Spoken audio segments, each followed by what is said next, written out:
So, when I joined Pleune, I had never even heard of an ESOP. I wasn't sure what it was. And now I'm actually one of our trustees, which means there's two of us that administer the plan. It's an ERISA retirement plan. It's a legal IRS plan for retirement. But the thing that's really when people buy in is that there's no owner that is taking your profits. So at the end of the year, whatever we make as a company, we retain earnings that we need to retain to manage the next year's purchases or ongoing operations. But we set a goal every year that's communicated to the employees at the start of the fiscal year. And once we've met that retained earnings we need to keep in, we pay everything back to our employees in profit sharing. So they realize that everything they do and everything they contribute every day comes back to them at the end of the year. I try to simplify it because a lot of people don't understand it. I say, imagine you bought a share of GM stock, and every time they announce their earnings, as long as they've beat their projections, their stock price goes up.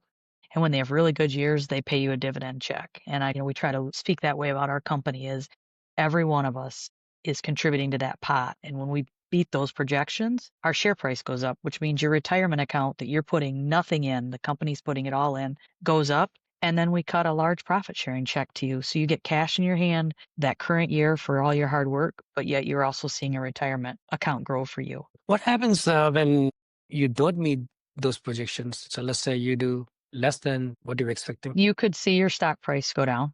You're going to get shares of stock every single year. So, that's the other thing to remind is we can have a bad year and it's more than just how our company performs. Your stock value in an ESOP is really what would someone be willing to pay for the company if they were to come in and buy it. And so we were having a couple of great years, but with inflation and what happened in interest rates, our stock price actually went down because now investors are expecting a higher rate of return because interest rates were up. So even though our business performed well and we were putting a lot of money in our pockets of our employees, we actually saw our stock price go down simply based on inflation and interest rates because that's how they value it is what would someone be willing from the outside to pay for you. So there are Mhm. there are factors outside of just how the company does that play into the financial, stock value. But the thing we really try to engage with our employees is you're always gonna have it's just like investing in the stock market. You're gonna have a year or 2 here or there that goes down, but over the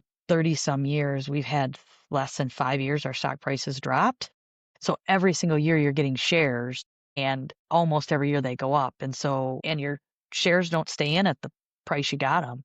They're at whatever the value is. So if you're building up and every year that price is going up, those shares you've had for years are always valued at the new price. So, it's a long haul strategy, but we have employees that have been with us 40 years, 45 years. I'm the second least senior with 16 years of our exec team. I mean, we've got 2 vice presidents with over 35 years, our president at 30.